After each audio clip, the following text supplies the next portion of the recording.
Examples of pressure controlling valves use limitation of the pressure in the system, pressure reduction, control of input oil pressure, unloading of the pump. The simplest example of a pressure controlling valve is the spring-loaded ball or poppet valve, which we see here. Sometimes it is provided with adjustable spring tension. Among the pressure controlling valves one can discern the following groups: pressure limiting valves and pressure reducing valves.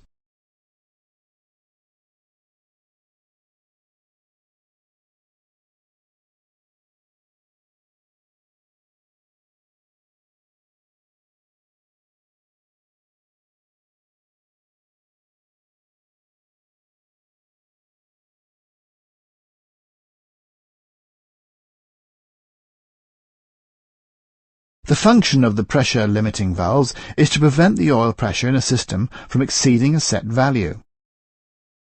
By the spring being compressed when the valve opens, the pressure at full fluid flow-through will always be higher than the opening pressure. Since the opening pressure is lower than the flow-through pressure, the valve must always be set to a lower pressure than that which is the highest permissible for the system. A pressure-limiting valve must always be in the pressure line from the pump. The valve is most often placed as the first component after the pump. Thus it protects all functions that are supplied by the pump. This type of valve can also be found in other places in the system, but then with another name and a slightly different purpose. More about that later.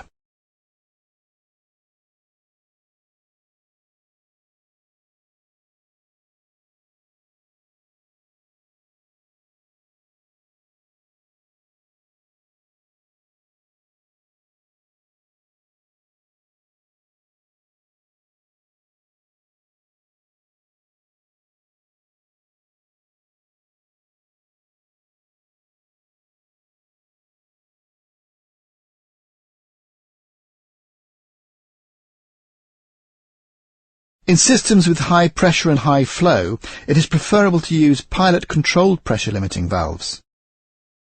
Play the animation.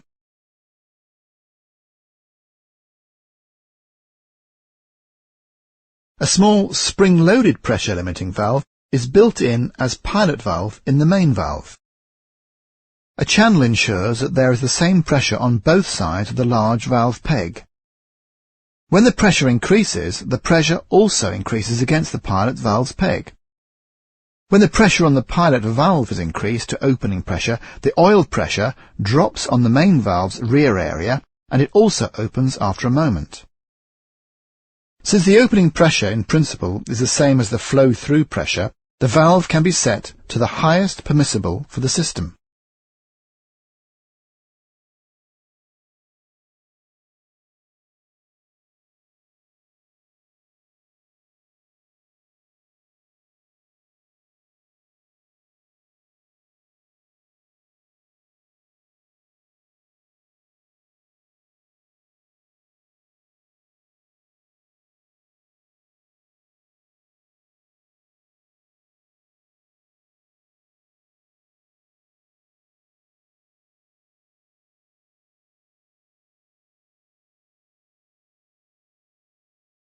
In the picture, you see a simplified hydraulic system consisting of hydraulic tank, pump, directional valve and a cylinder.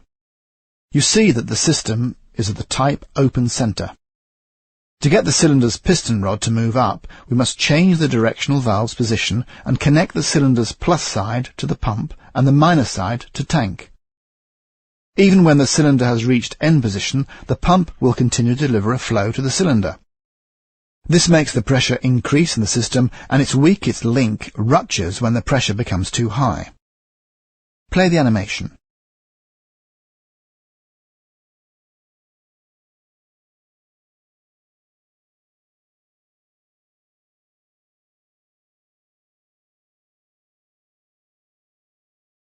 To prevent this from happening again, we now see that we need to install a pressure-limiting valve.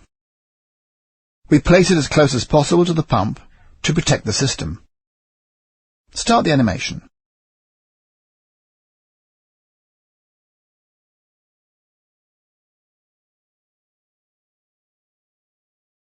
When the pressure increases to over the set value for the pressure limiting valve, the valve will open the connection to tank. The flow can then take another way than to the cylinder when the piston rod has reached its end position. If the valve is set correctly for the system, it will manage the pressure level that one reaches, even with the piston rod in end position.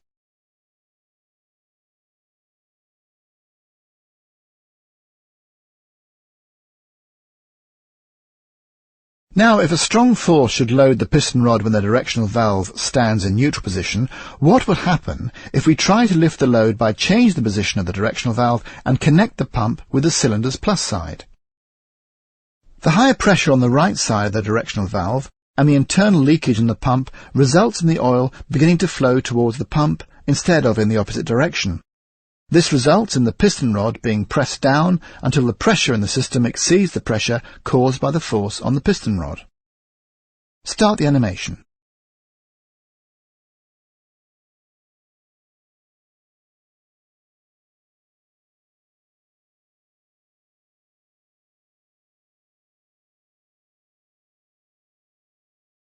This can be prevented with a non-return valve correctly placed before the directional valve. This is called load holding valve, as it holds the load until the pressure from the pump side exceeds the pressure on the cylinder side.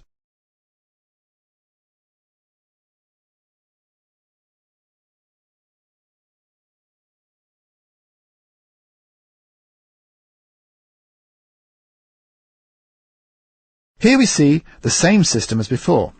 What happens if a strong external force from above should load the piston rod when the directional valve stands in neutral position?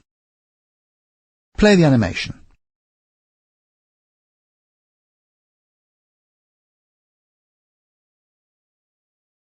The pressure on the cylinder's plus side will increase quickly as the oil is trapped between piston and directional valve. If the pressure becomes too high, the hose will also rupture in this case. Here one speaks of shock pressure.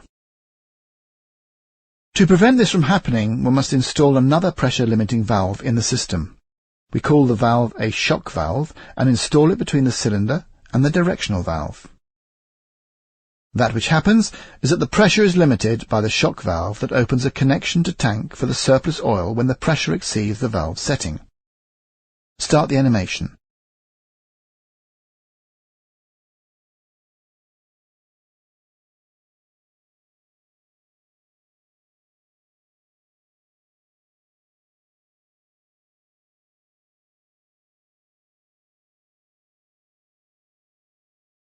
What happens then on the cylinder's minor side at corresponding shock? When the piston rod moves downward and the volume on the minor side increases, the pressure will drop on that side as the oil volume there is trapped. Then, as mentioned earlier, the phenomena cavitation and dieseling effect can occur. Play the animation.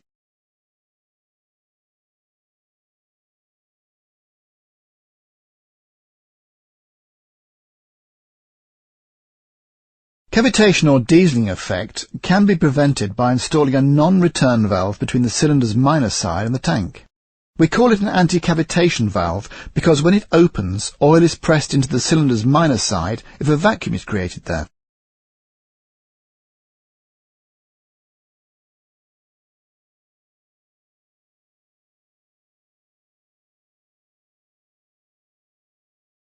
Pressure-reducing valves limit the pressure in a certain part of the system to a lower level than the maximum pressure in the system.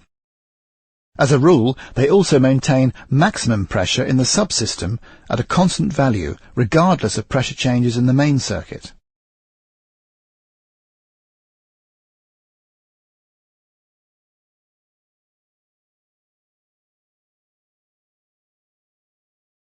When the fluid pressure in the branching line has reached set value, the oil pressure in the channel lifts the valve slide, and the slide closes between inlet and outlet.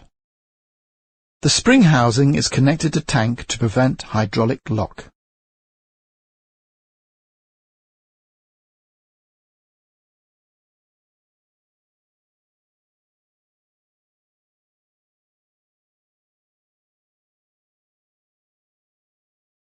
The shuttle valve has connections to several inlets but only to one outlet.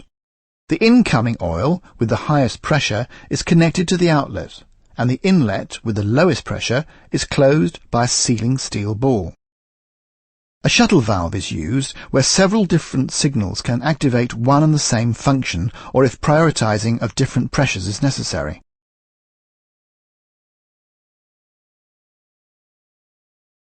A servo valve is in principle a number of variable pressure reducing valves.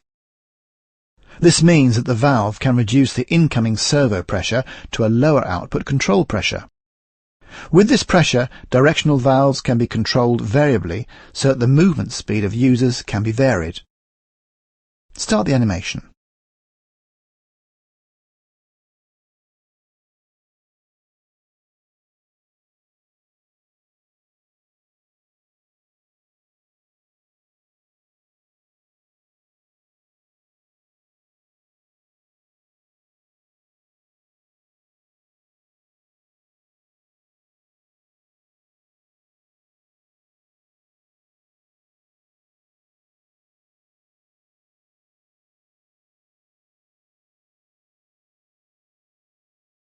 Single acting cylinder.